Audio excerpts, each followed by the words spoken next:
The housing market in California. Maybe you've seen headlines like prices cooling, sales slowdown, housing stress. They're real. So in this video, we'll explore what's happening, why it's happening, and why the governor, Gavin Newsom, is feeling the heat. Here's what we'll cover. A clear snapshot of what's going on right now in California's housing market. The key factors pulling the strings behind the scenes. Interest rates, legacy of past bubbles, supply and demand issues. The political side, how Governor Newsom and California's housing policy play into this. What all of this means for buyers, sellers, renters, investors. What could happen next? Scenarios, what to keep an eye on. Grab a drink, get comfortable. Let's dive in. So first, what's the situation right now? In California, home sales are clearly slowing. One recent analysis states decline in home sales, rising mortgage rates have significantly reduced housing affordability, leading to a slowdown in home sales across California. Home prices, which for years climbed steeply, are starting to flatten or even show slight declines in some metro areas. That same source notes that in urban locations like the Bay Area, median home prices have dropped by 5 to 10% since late 2023.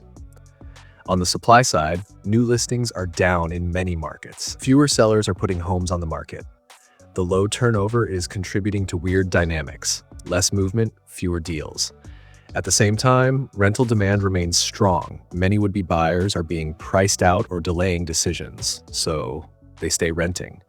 That increases rental pressure in many places. A more positive twist, despite the slowdown, some commentary suggests the market is still holding up better than expected, but with a caveat that stability may not last without changes. Why this matters? If you're a buyer, there may be more opportunity, less competition than a year ago, but you also face higher borrowing costs and uncertain price direction.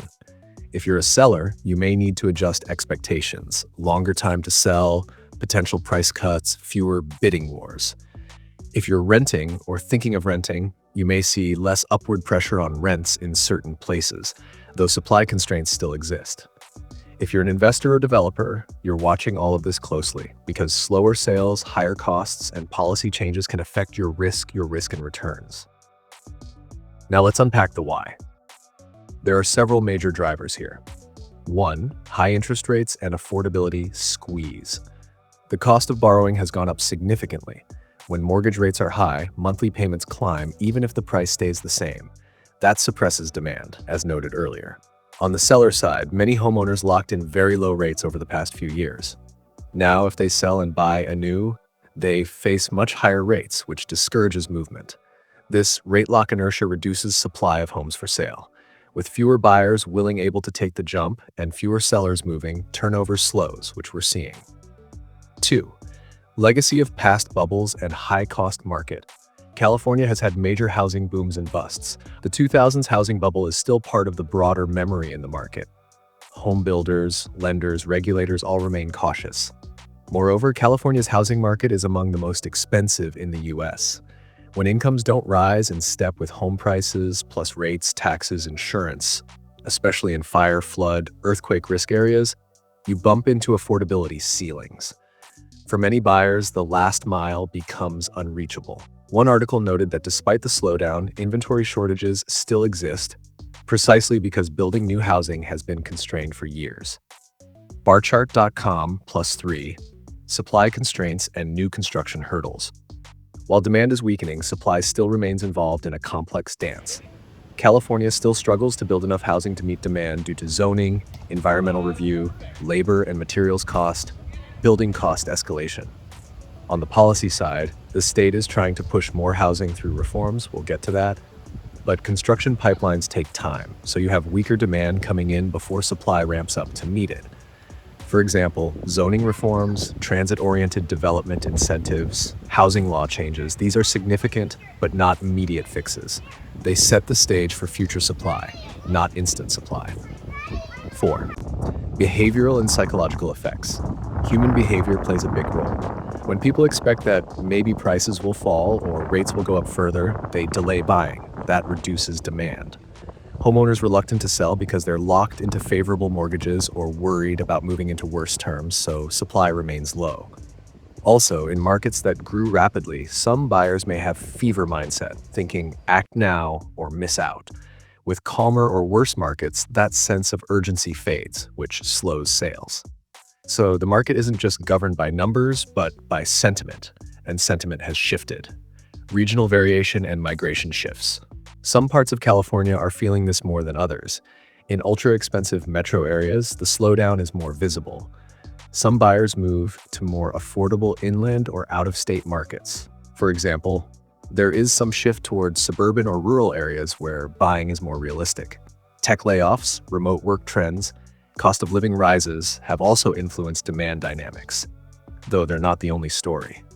By combining all these factors, you begin to see why the market is cooling rather than overheating.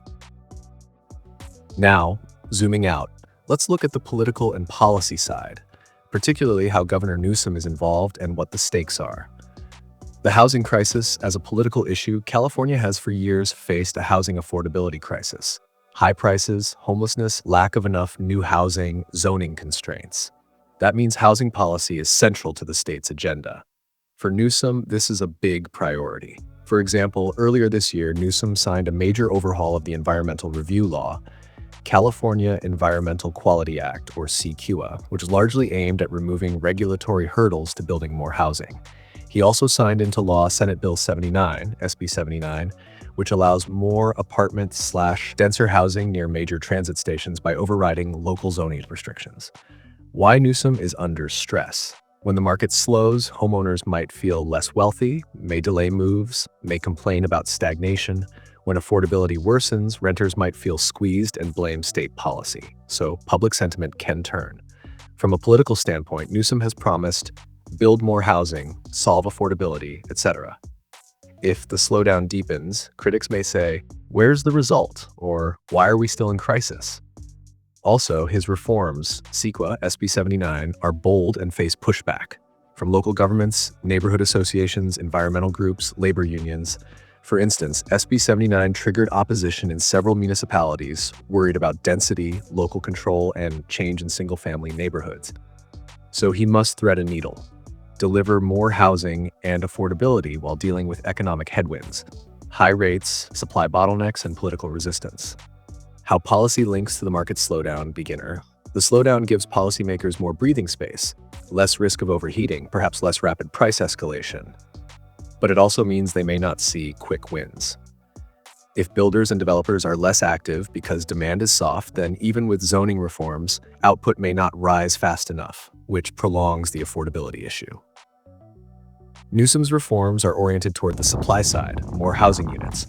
But supply alone won't solve things if demand is weak or affordability remains a barrier. So the interplay, high rates, demand side, supply bottlenecks, supply side, policy changes, regulatory side, plus politics, stakeholder resistance side. Newsom is managing all four. Key policy moves to note: CEQA overhaul, aimed at reducing delays, litigation, and housing construction. SB 79, upzoning near transit, overriding local zones, allowing higher density buildings near public transit. Other bills, example, streamlining housing on church lands, nonprofit property lands, faster permitting. These reflect the broader push. Important, these policy shifts are large, but delivering new housing takes time, months to years. In the meantime, the market slowdown is happening now, so there's a lag between policy and effect. Newsom's stress comes from that timing gap. Now, let's bring it down to earth. How does all this affect real people? Buyers, sellers, renters, developers. Prospective buyer's opportunity. In a slower market, you may face less competition, maybe fewer bidding wars. You might negotiate better terms or get concessions. Challenge, but borrowing costs are high. Even if prices drift down 5 to 10% in some places, if mortgage rates are, say, 7% or more, your monthly payment might still be higher than a lower-priced home at a 4 to 5% rate from a few years ago. Risk, if you buy now and rates drop later, or if prices slip further, you could feel you overpaid or hastened a purchase. Timing matters. Strategy tip. You'll want to factor in both price and ongoing monthly cost and interest rate. Consider your horizon, how long you plan to live there, and your financial buffer if rates adjust or home value dips. 2. Homeowners/sellers.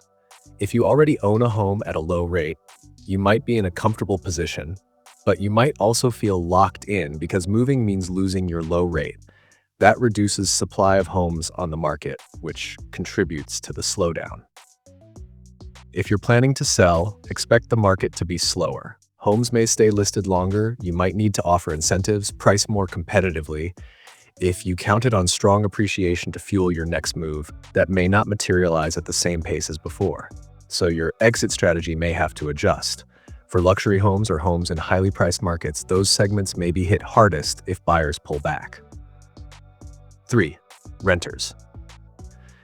On the rental side, for some renters, slower home buying means more renters in the market, which could keep demand and rents elevated, especially in supply-constrained places. But if developers scale up new units in time, and if fewer buyers shift from renting to owning, rental market pressure could ease in some places. If you're a renter, this could be a waiting moment. Perhaps negotiate longer lease terms, or consider if now is a good time to buy if you're eligible, versus waiting for better conditions. 4. Developers, investors. This group is dealing with a mixed bag. On one side, large reforms open doors, upzoning, faster permit process, making new projects more feasible. On the other side, higher costs, construction, interest, labor, slower demand from buyers, risk of price stagnation or decline. The timeline for return on investment may stretch. Projects may require greater risk buffer. Also, location matters more than ever. Projects in transit-oriented areas or zones with favorable regulation, thanks to SB 79, etc., may have advantage. But even then, market absorption, how fast units sell or lease, could be slower. 5. Policymakers, local governments, local planning departments, zoning boards, city councils are all in the mix. They're responding to state-level mandates for housing density while dealing with community pushback, residents worried about change. If housing market slows further, local governments may feel pressure, fiscal, taxpayer expectations, constituent complaints, and that trickles up to the state level. Let's wrap up by looking ahead. What are possible future scenarios? What should we watch? Possible future scenarios. Scenario 1, soft landing rates gradually decline, say from 7% to 5-6% over the next year. Demand picks up a bit, home prices stabilize, maybe modest growth. New housing supply begins to rise thanks to policy reforms, but not burst. Market returns to more normal pace. Outcome, market calm, fewer extremes, moderate growth. Scenario 2, deeper slowdown, correction rates remain high or go up further. Demand stays weak.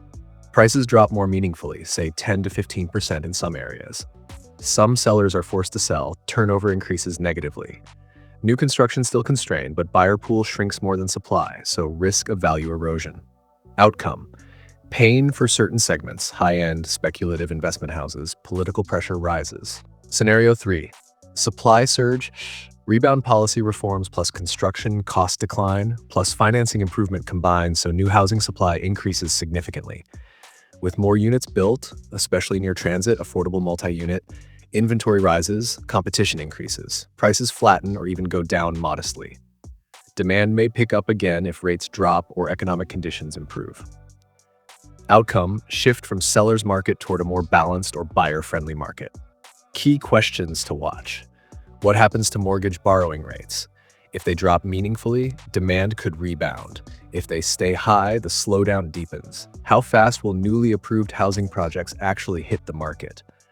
The policy reforms are meaningful, but delivery takes time. The gap between approved and built and sold is months or years. Will homeowners decide to move and list their homes? As long as many stay locked into low rates, supply stays tight, which could mitigate price declines. But if they decide to move, supply may pick up, which could moderate prices. How will the broader economy perform? Wage growth, jobs, inflation, cost of living, all influence how many buyers can afford homes or consider moving, renting. Will price declines or stagnation trigger more selling, a feedback loop? If homeowners expect value to fall, some may sell now, increasing supply and possibly lowering prices further. How do local regional differences play out? California is diverse. Coastal luxury markets may behave differently from inland, suburban, or rural markets. Also, transit-oriented versus single-family zones will diverge. All right, that's a detailed walkthrough of what's happening in California's housing market, why it's slowing, how Governor Newsom is involved, and what you should look out for. It's not a simple story. It's a web of interest rates, affordability, supply constraints, big policy changes, and human behavior. If you found this helpful, please hit like, subscribe, ring the bell so you don't miss future video. Drop a comment and tell me, are you seeing signs of the slowdown where you live? Are you a buyer, seller, renter? How are you navigating all this? Thanks for watching. I'll see you in the next one.